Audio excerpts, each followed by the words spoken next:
ಪದೇ ಪದೇ ಸಿಎಂ ಬದಲಾವಣೆ ಕೂಗು ಕೇಳಿ ಬರ್ತೀವಿ, ಸಾಧ್ಯ ಆಗುತ್ತೆ ಮೇಡಮ್? ನೋಡಿ, ಪಕ್ಷದ ಹೈಕಮಾಂಡ್ ಬಿಟ್ಟಂತ ವಿಚಾರ. ಬಹಳಷ್ಟು ಜವಾಬ್ದಾರಿಯುತ ಸ್ಥಾನದಲ್ಲಿ ಇದ್ದಾಗ ಅದ್ರ ಬಗ್ಗೆ ಮಾತನಾಡೋದು ಅಷ್ಟೊಂದು ಸೂಕ್ತನೂ ಅಲ್ಲ, ಸಮಂಜಸನೂ ಅಲ್ಲ ಅಂತ ನನಗೆ. ಮೇಡಮ್, ಸುರ್ಜೇವಾಲಾ ಅವರು ರಾಜ್ಯಕ್ಕೆ ಭೇಟಿ ಕೊಟ್ಟಿದ್ದಾರೆ, 1 to 1 ಎಲ್ಲ ಶಾಸಕರ ಜೊತೆ ಮಾತಾಡ್ತಾ ಇದ್ದಾರೆ. ಇದೆಲ್ಲ ಒಂದ್ ಕಡೆ ಬದಲಾವಣೆ ಬಿರುಗಾಳಿ ಬೀಸ್ತಾ ಇದೆ ಅಂತಕ್ಕಂಥದ್ದು. ಖಂಡಿತವಾಗ್ಲೂ ಇಲ್ಲ. ಅದು ಪಕ್ಷದ ಒಂದು ಎಕ್ಸಸೈಸ್ ಅಂತ ಹೇಳ್ಬೋದು, ಎಕ್ಸಸೈಸ್ ಅಂತ ಹೇಳ್ಬೋದು.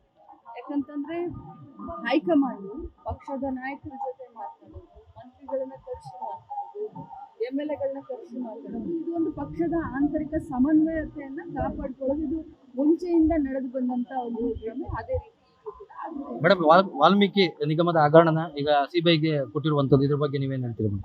CBI ತನಿಖೆ ಮಾಡಲಿ, ED ತನಿಖೆ ಮಾಡಲಿ, ಇನ್ನೊಂದು ರೀತಿಯಿಂದ ತನಿಖೆ ಮಾಡಲಿ. ಏನು ಸತ್ಯ ಇದೆ ಅದ್ರ ಪ್ರಕಾರ ತನಿಖೆ ಆಗಲಿ. ಮೇಡಮ್, ಜಾತಿ ಸಮೀಕ್ಷೆ ನಡೀತಿದೆ, ಅಧಿಕಾರಿಗಳು ಜನರ ಹತ್ರ ಮಾಹಿತಿ ಸರಿಯಾಗಿ ಕೇಳ್ತಿಲ್ಲ, ಜಸ್ಟ್ ಮನೆ ಮುಂದೆ ಪೋಸ್ಟರ್ ಅಂಟಿಸ್ಬಿಟ್ಟು ಬರ್ತಾ ಇದ್ದಾರೆ ಅಂದ್ರೆ ಬೇಕಾಬಿಟ್ಟು ಅವ್ರ ಮಾಹಿತಿ ಕೇಳಿದ್ರೆ ಅವ್ರಿಗೆ ಬೇಕಾದಂತ ಡಾಟಾ ಎಂಟ್ರಿ ಮಾಡ್ಕೊಂಡು ಹೋಗ್ತಾರೆ. ನೋಡಿ, 10 ವರ್ಷದ ಹಳೆಯ ಒಂದು ಜಾತಿ ಜನಗಣತಿ ಇದೆ ಅಂತ ಹೇಳಿ ಮತ್ತೆ ಹೊಸದಾಗಿ ಮಾನ್ಯ ಮುಖ್ಯಮಂತ್ರಿಗಳು ಮತ್ತೆ ಸಂಸದ ಸಂಪುಟ ಇದರಲ್ಲಿ ನಾವೆಲ್ಲ ಚರ್ಚೆ ಮಾಡಿ ಇನ್ನೊಮ್ಮೆ ಅವಕಾಶ ಕೊಟ್ಟಿದ್ದೀವಿ. ಆದ್ರೆ ಸರಿಯಾಗಿ ಮಾಡ್ತಿಲ್ಲ ಅಂತ ತಾವು ನಮ್ಮ ಗಮನಕ್ಕೆ ತೆಗೆದುಕೊಂಡಿದ್ದೀರಾ. ನಾವು ಮಾನ್ಯ ಮುಖ್ಯಮಂತ್ರಿಗಳ ಗಮನಕ್ಕೆ ತೆಗೆದುಕೊಂಡಿದ್ದೀವಿ. ಪದೇ ಪದೇ ಸಿಎಂ ಬದಲಾವಣೆ ಕೂಗು ಕೇಳಿ ಬರ್ತೀವಿ, ಸಾಧ್ಯ ಆಗುತ್ತೆ ಮೇಡಮ್? ನೋಡಿ, ಪಕ್ಷದ ಹೈಕಮಾಂಡ್ ಬಿಟ್ಟಂತ ವಿಚಾರ. ಬಹಳಷ್ಟು ಜವಾಬ್ದಾರಿಯುತ ಸ್ಥಾನದಲ್ಲಿ ಇದ್ದಾಗ ಅದ್ರ ಬಗ್ಗೆ ಮಾತನಾಡೋದು ಅಷ್ಟೊಂದು ಸೂಕ್ತನೂ ಅಲ್ಲ, ಸಮಂಜಸನೂ ಅಲ್ಲ ಅಂತ ನನಗೆ. ಮೇಡಮ್, ಸುರ್ಜೇವಾಲಾ ಅವರು ರಾಜ್ಯಕ್ಕೆ ಭೇಟಿ ಕೊಟ್ಟಿದ್ದಾರೆ, 1 to 1 ಎಲ್ಲ ಶಾಸಕರ ಜೊತೆ ಮಾತಾಡ್ತಾ ಇದ್ದಾರೆ. ಇದೆಲ್ಲ ಒಂದ್ ಕಡೆ ಬದಲಾವಣೆ ಬಿರುಗಾಳಿ ಬೀಸ್ತಾ ಇದೆ ಅಂತಕ್ಕಂಥದ್ದು. ಖಂಡಿತವಾಗ್ಲೂ ಇಲ್ಲ. ಅದು ಪಕ್ಷದ ಒಂದು ಎಕ್ಸಸೈಸ್ ಅಂತ ಹೇಳ್ಬೋದು, ಎಕ್ಸಸೈಸ್ ಅಂತ ಹೇಳ್ಬೋದು.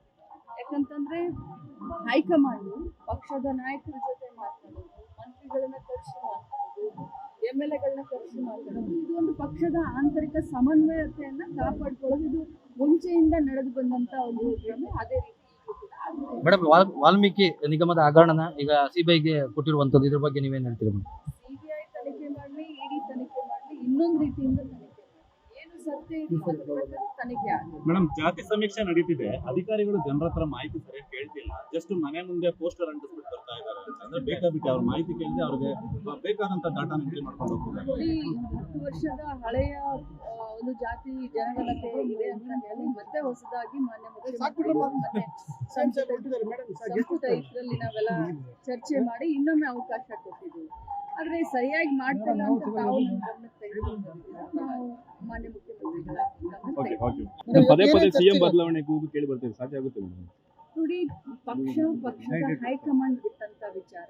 ಬಹಳಷ್ಟು ಜವಾಬ್ದಾರಿಯುತ ಸ್ಥಾನದಲ್ಲಿ ಇದ್ದಾಗ ಅದ್ರ ಬಗ್ಗೆ ಮಾತನಾಡೋದು ಅಷ್ಟೊಂದು ಸೂಕ್ತನೂ ಅಲ್ಲ, ಸಮಂಜಸನೂ ಅಲ್ಲ ಅಂತ ನನಗೆ. ಮೇಡಮ್, ಸುರ್ಜೇವಾಲಾ ಅವರು ರಾಜ್ಯಕ್ಕೆ ಭೇಟಿ ಕೊಟ್ಟಿದ್ದಾರೆ, 1 to 1 ಎಲ್ಲ ಶಾಸಕರ ಜೊತೆ ಮಾತಾಡ್ತಾ ಇದ್ದಾರೆ. ಇದೆಲ್ಲ ಒಂದ್ ಕಡೆ ಬದಲಾವಣೆ ಬಿರುಗಾಳಿ ಬೀಸ್ತಾ ಇದೆ ಅಂತಕ್ಕಂಥದ್ದು. ಖಂಡಿತವಾಗ್ಲೂ ಇಲ್ಲ. ಅದು ಪಕ್ಷದ ಒಂದು ಎಕ್ಸಸೈಸ್ ಅಂತ ಹೇಳ್ಬೋದು, ಎಕ್ಸಸೈಸ್ ಅಂತ ಹೇಳ್ಬೋದು. ಯಾಕಂತಂದ್ರೆ ಹೈಕಮಾಂಡ್ ಪಕ್ಷದ ನಾಯಕರ ಜೊತೆ ಮಾತನಾಡೋದು, ಮಂತ್ರಿಗಳನ್ನ ಕರೆಸಿ ಮಾತನಾಡೋದು, MLA ಗಳನ್ನ ಕರೆಸಿ ಮಾತನಾಡೋದು, ಇದು ಒಂದು ಪಕ್ಷದ ಆಂತರಿಕ ಸಮನ್ವಯತೆಯನ್ನ ಕಾಪಾಡ್ಕೊಳ್ಳೋದು. ಇದು ಮುಂಚೆಯಿಂದ ನಡೆದು ಬಂದಂತ ಒಂದು ಕ್ರಮ. ಅದೇ ರೀತಿ ಮೇಡಮ್, ವಾಲ್ಮೀಕಿ ನಿಗಮದ ಹಗರಣನ ಈಗ ಸಿಬಿಐಗೆ ಕೊಟ್ಟಿರುವಂತದ್ದು, ಇದ್ರ ಬಗ್ಗೆ ನೀವೇನ್ ಹೇಳ್ತೀರಿ ಮೇಡಮ್? CBI ತನಿಖೆ ಮಾಡಲಿ, ED ತನಿಖೆ ಮಾಡಲಿ, ಇನ್ನೊಂದು ರೀತಿಯಿಂದ ತನಿಖೆ ಮಾಡಲಿ.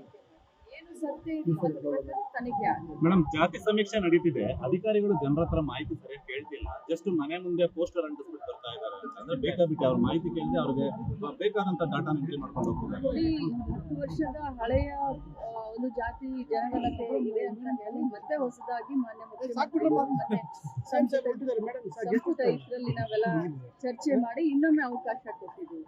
ಆದ್ರೆ ಸರಿಯಾಗಿ ಮಾಡ್ತಿಲ್ಲ ಅಂತ ತಾವು ನಮ್ಮ ಗಮನಕ್ಕೆ ತೆಗೆದುಕೊಂಡಿದ್ದೀರಾ. ನಾವು ಮಾನ್ಯ ಮುಖ್ಯಮಂತ್ರಿಗಳ ಗಮನಕ್ಕೆ ತೆಗೆದುಕೊಂಡಿದ್ದೀವಿ.